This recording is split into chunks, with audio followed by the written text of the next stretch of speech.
હમણાં કીધું ને આ ઓલું ફિલ્મ લાલો ફિલ્મ મારા 55 વર્ષ થયા.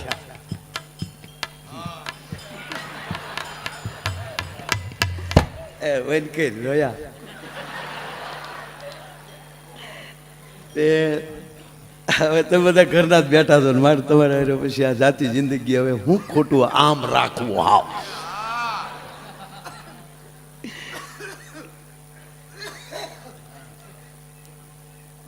હવે તમે સાંભળો વધાવો જગદીશભાઈને તાળ્યું છે વધાવો. જગદીશભાઈ અમારા 90માં લગ્ન થયા. 90માં મારા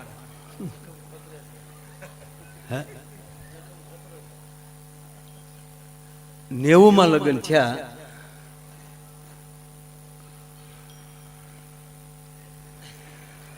એમ થાય કઉક ન કઉક. હમણાં મને હું બહાર હતો પ્રોગ્રામમાં અને પહેલી વાર એટલા વર્ષમાં કીર્તિભાઈ તમારા ફૂઈએ મને ફોન કર્યો. દીકરીને બધા આવેલા હતા, સોનું બધા આ દિવાળી ઉપર. મને કે વાત કહું કયો ને આપણા ઘરના એમ કે વાત કહો એટલે આપણને કેવું આમ થોડું સારું લાગે. હું તો એ કહું આ તો આપણો બધો મર્યાદાવાળો ડાયરો છે. બાકી ખરેખર કહું ભાઈ આ દાંપત્ય જીવન અત્યારે ભાંગી ગયા છે.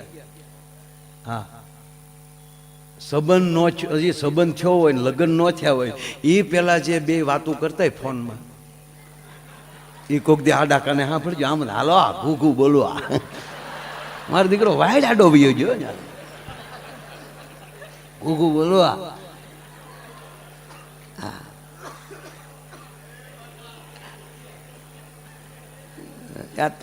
આજે આ પાઘડીઓ વાળા બેઠા ને એને ઈર્ષા થાય આવી વાતો કરી. કારણ કે એના ભાગમાં તો આવ્યું જ નહોતું.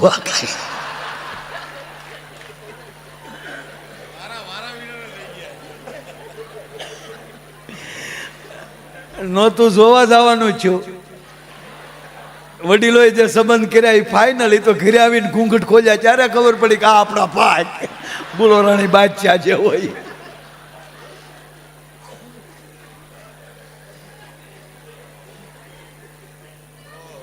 અત્યારે આમ અમુક વડીલો હોય ને આ કોકના લગ્ન જોવે ને બેઠા બેઠા હું બધો હવે બધો ફેશન વાળો થઈ ગયો.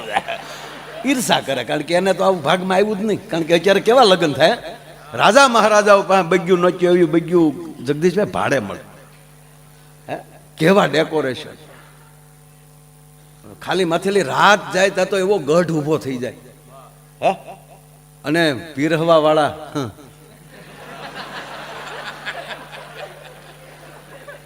ક્યાંથી આવે એ ખબર નથી આપણને.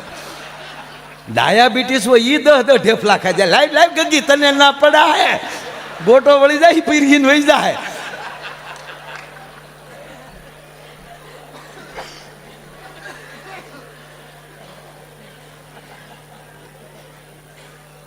આમ તું જોઈ છે આ બધું એટલે વડીલો બધા. પણ વાસુદેવ બાપુ એક કહું કે સમાજમાં જેથી જોવાનો રિવાજ નહોતો અને વડીલો જે સંબંધ કરતા હતા એનો 18 વર્ષમાં એક પણ છૂટાછેડાનો કેસ નથી થયો.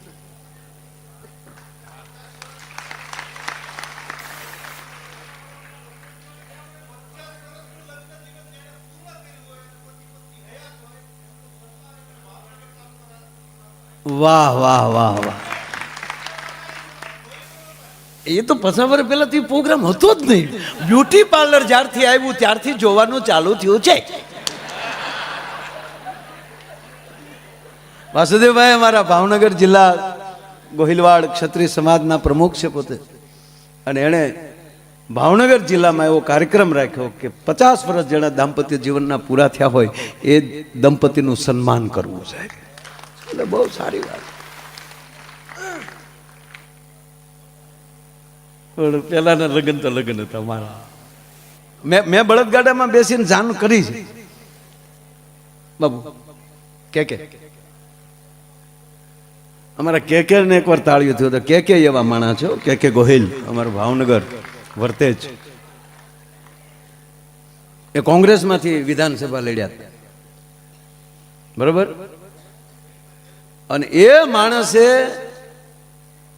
ને હિસાબે એ હટ્યા તો જીતુ આ હાર્યા તો જીતુભાઈ જીત્યા ને જીતુભાઈ વાઘાણી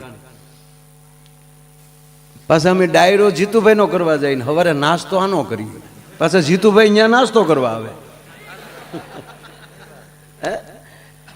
કે હાસો જવા બધાને તો બધા બે બેઠા બેઠા કે કેમ થાય હવે તો જગત જાણે હું થાય આવો જ એક સ્નેહ બે મિત્રો મારા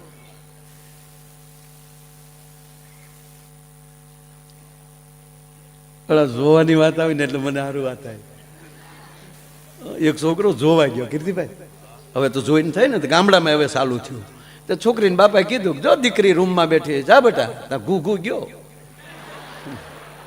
એ અંદર ગયો ને તો દીકરી ઊભી થઈ ગઈ આવો આવો ભાઈ બોલો ઘાબ દીન બારો અને બાપા કે કામ બેટા હાલો બાપા નીકળી કેમ થાય તમારે એક દીકરી વધી ને મારે એક બેન વધી નો ભાવે ધંધો હું કામ કરતા છે પછી કીર્તિભાઈ આવું નવું એક થયો મારે ઘૂઘુ ને એ અંદર ગયો બેસો દીકરી બેઠી હતી ઘૂઘુ ગયો નમસ્તે દીકરી બહુ ડાય ગામડું ગામ ખાનદાન બાપની દીકરી નમસ્તે બેચો બેચો બેચો બેસવાની હું આમાં હે ખીજાઈ ગયો ઘડીક પણ ડાય હતી દીકરી બહુ ડાય હું તમને ઘડીક દાંત કાઢો વાંધો નહીં ને કાંઈ હા મારી પાસે બહુ પછી ગળલ ફળન મને કાંઈ આવડે નહીં બધું દાંત કઢાવતા આવડે મને મારા ભગવાન કૃષ્ણએ કીધું કાનુડાએ માયા જા બધાને દાંત કઢાવે છે આમ બેઠેલા આમ પાછું બાપુ પહેલી વાર જેમ બે છોકરો બેઠો હોય ને ત્રાહી નજરે જોજો જોવા જેવું હોય આપણને એમ થાય ભગવાન રામે આની પહેલી મર્યાદા શીખ્યા લાગે એવા મર્યાદામાં બેઠા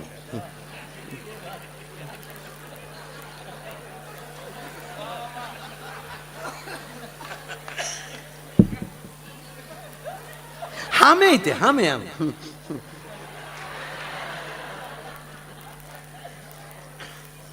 બેઠા બે આ ઘણા સમય આ કરું છું જો બોલે નમસ્તે નમસ્તે તમારી એજ કેટલી થઈ છે છોકરો કેવો ઓલી દીકરી ગામડાની એજ એટલે શું કહેવાય ઉંમર ઉંમર હે તમારી ઉંમર કેટલી ઈ માર બાન પૂછજો ની મને તો ખબર હોય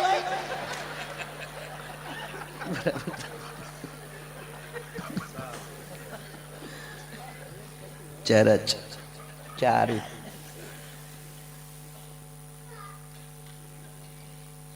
તમે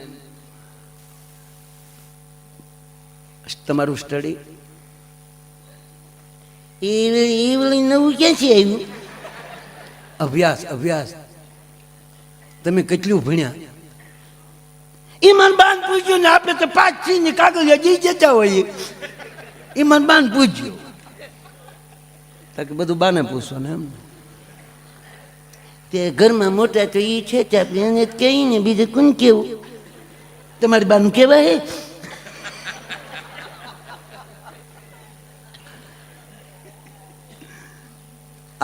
આ જે કાલા કાઢું છું ને તમને દાંત કઢાવવા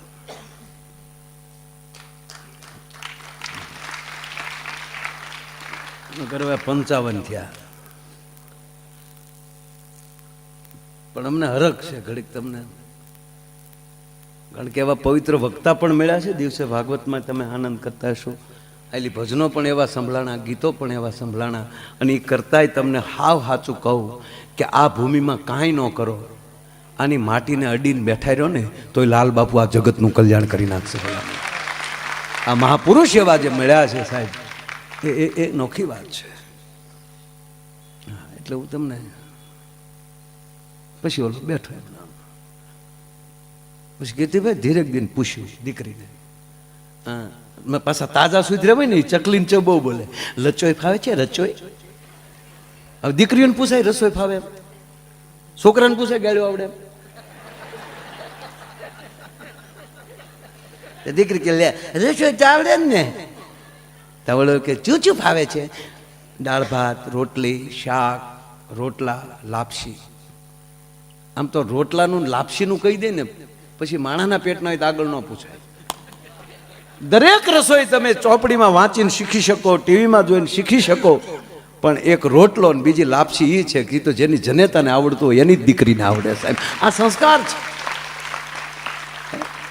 માતાજીની લાપસી આવડતી હોય એટલે